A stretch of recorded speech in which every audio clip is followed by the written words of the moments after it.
Dans l'actualité de ce mercredi 12 mars, dans la Haute-Pyrénées, nous reviendrons sur les élections municipales avec des communes qui n'auront pas de candidats pour le premier tour. On ira faire également un tour du côté de Lourdes, de Tarbes et des réunions publiques, sans oublier toute l'actualité des Hautes-Pyrénées avec du nouveau au service pédiatrie de l'hôpital, le coup de gueule de la fédération du BTP des Hautes-Pyrénées, tout votre agenda pour ce jeudi et puis également une météo placée sous le signe du soleil. Depuis jeudi dernier, les services de la préfecture des Hautes-Pyrénées ont fait les comptes et il manque des candidats. Des candidats dans 7 communes des Hautes-Pyrénées, 2 d'entre elles, Aspin-Or qui compte 55 habitants et Pintac, 29 habitants, n'auront pas de candidats déclarés. Les élections ne seront donc pas organisées pour le premier tour du dimanche 23 mars. Si vous souhaitez être candidat dans ces communes, si vous êtes habitant, vous pourrez le faire entre les 2 tours, du lundi 24 mars à 9h jusqu'au mardi à 18h, faute de quoi la préfecture prendra en gestion la commune en attendant de nouvelles élections, et s'il n'y a pas d'élections nouvelles qui peuvent être faites faute de candidats, eh bien ces communes seront rattachées à des communes voisines. Pour 5 autres communes des Hautes-Pyrénées, il n'y a pas assez de candidats pour constituer un conseil municipal complet. Ce sera le cas à Arthalin-Soin, à Cazaux-Fréchet en Comores, à Mont, à Vierborde ainsi qu'à Visos. Là encore, des candidats supplémentaires pourront se présenter entre les 2 tours. Au total, pour les 5032 conseillers municipaux à élire dans notre département, il y a 6777 candidats qui seront présents devant vos suffrages le dimanche 23 mars prochain. Ouverture des bureaux de vote jusqu'à 18h dans les 34 communes de plus de 1000 habitants. 69 listes sont en lice avec près de 1600 candidats pour 708 postes de conseillers municipaux.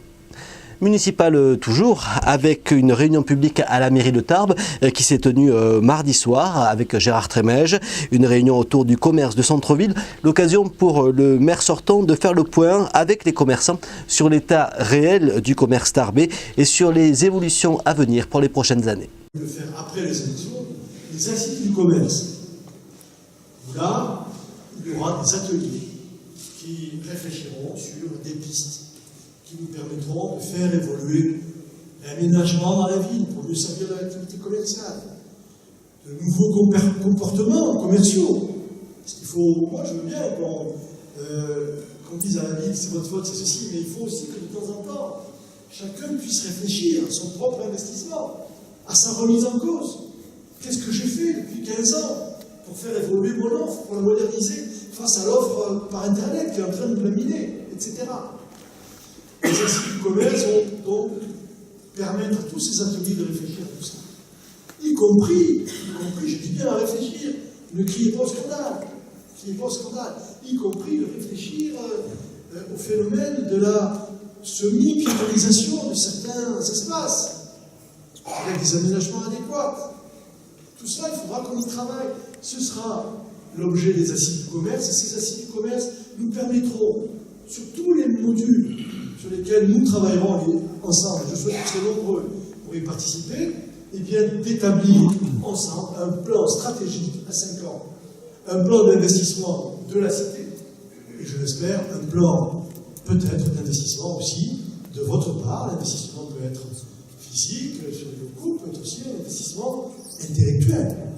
Le centre-ville qui était au cœur de la réunion publique organisée par le Front de Gauche à la même heure mardi soir, Marie-Pierre Vieux a dénoncé le déplacement de la zone d'attraction vers le quartier de l'Arsenal et vers le méridien d'Ibos au détriment du centre de Tarbes. Elle propose de mettre en place une commission extra-municipale pour réaliser un diagnostic précis de la situation du centre-ville et lancer un plan d'urgence pour soutenir les commerces indépendants de proximité.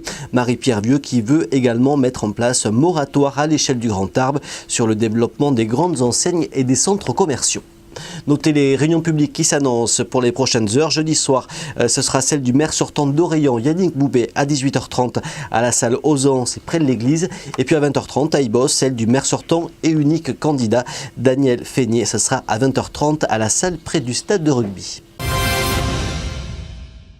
Économie avec le cri d'alarme du président de la fédération du BTP des Hautes-Pyrénées, Antoine Nunes, qui face à l'état des commandes publiques pour les entreprises du secteur. Le BTP dans notre département, ce sont 4375 emplois, soit 10% des emplois salariés des Hautes-Pyrénées.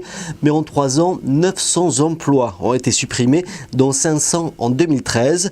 Face à cette situation, les entreprises appellent les élus locaux et nationaux à se mobiliser en relançant des projets pour investir dans l'avenir de notre département. Car pour Antoine Nunez, l'activité du BTP, ce sont des entreprises installées dans les villes et les villages des Hautes-Pyrénées qui fonctionnent, qui font travailler jeunes et moins jeunes. Antoine Nunez qui veut aller jusqu'au lancement d'un nouveau plan en rue. Cette opération de rénovation urbaine qui avait profondément changé le quartier de Lobadère à Tarbes ces dernières années. Des chantiers importants qui permettraient de relancer un secteur d'activité vital qui est en panne sèche depuis de longs mois. Et pour rénover des quartiers entiers, le président du BTP a trouvé la solution pour les financer. Le patrimoine financier des Français, des ménages français, s'élève à 4 000 milliards d'euros. On a en assurance vie 1 500 milliards. Sur des fonds euros, sur des fonds sécurisés, je dirais. Oui, oui. C'est des fonds qui dorment. En comptant l'assurance vie, 1 500 milliards. En placement bancaire, 1 300 milliards, dont les 2 tiers sur le livret A, et des titres pour 1 200 milliards.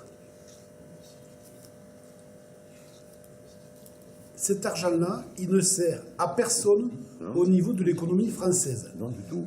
Alors, sur l'assurance vie, si on ponctionnait, ne serait-ce que sur l'assurance vie, 3% de chaque contrat, ce n'est pas un impôt, c'est juste un prélèvement sur les 1 500 milliards, ça ferait 45 milliards. Avec ces 45 milliards, on pourrait relancer tout le bâtiment français. On pourrait casser peut-être 70 ou 80% de nos cités, de nos quartiers défavorisés, afin de remettre dans des conditions normales la population française. À Tarbes, c'est une inauguration colorée au service pédiatrie de l'hôpital où l'association Koala et les médecins étaient réunis dans la salle de jeu qui a été entièrement repensée. Un nouvel espace et une nouvelle fresque qui offre un lieu de détente aux enfants malades. Koala existe depuis 1995. Ça a commencé sur Pau, que j'ai créé. Et puis, depuis 2004, Madame Philippe a lancé l'association Koala sur l'hôpital. La genèse du projet, c'est un petit peu différent. C'était la suite, et bien évidemment, d'échanges, non seulement entre Koala, la direction et le chef de service, qui était à l'époque Monsieur de Philo, et que j'avais rencontré pour essayer de voir ce que nous pouvions faire, et surtout grâce à un don qui avait été énorme pour nous, parce que lorsqu'on est une petite association et que l'on reçoit 6 000 € par un engagement de jeunes, avec un effort fabuleux pour créer un intervillage, et bien voilà. Et nous avons donc décidé, ça a été fait en conseil d'administration de l'association, de gérer du mieux possible cette somme pour aider l'hôpital de Tarbes et participer à cette rénovation.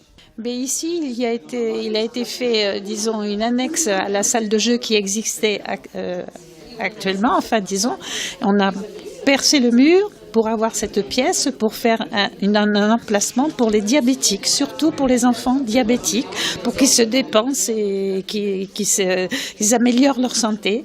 Et parallèlement, on a fait cette jolie fresque pour, disons, agrandir, pas agrandir, mais visuellement agrandir la salle de jeu. Alors si vous voulez soutenir vous aussi l'association Koala, eh bien vous pourrez participer à la vente aux enchères de Tom l'Esprit Malin qui aura lieu dimanche après-midi à l'espace GM à Tarbes, c'est rue du Martinet. Une partie de la vente sera reversée à cette association. Sur votre agenda, une ambiance Free Noise au Celtic Pub à Tarbes. Ce sera ce jeudi soir à partir de 20h avec Junkie Free. Et puis, c'est Alibaba qui sera à l'affiche de la scène nationale du Parvis ce jeudi et vendredi à 20h30. Une nouvelle version signée Macha Makeyev. Une façon de revisiter ces contes des 1001 nuits. Côté météo, eh bien, c'est du soleil comme s'il en pleuvait dans les Hautes-Pyrénées pour ce jeudi 13 mars. Un soleil qui brillera dès le matin sur l'ensemble du département avec un thermomètre qui affichera un petit 2 degrés sur Tarbes et moins 3 à Gavarnie. L'après-midi, c'est du soleil aussi pour tout le monde avec autour de 18 degrés sur le nord du département, 15 à 17 degrés aux portes des vallées.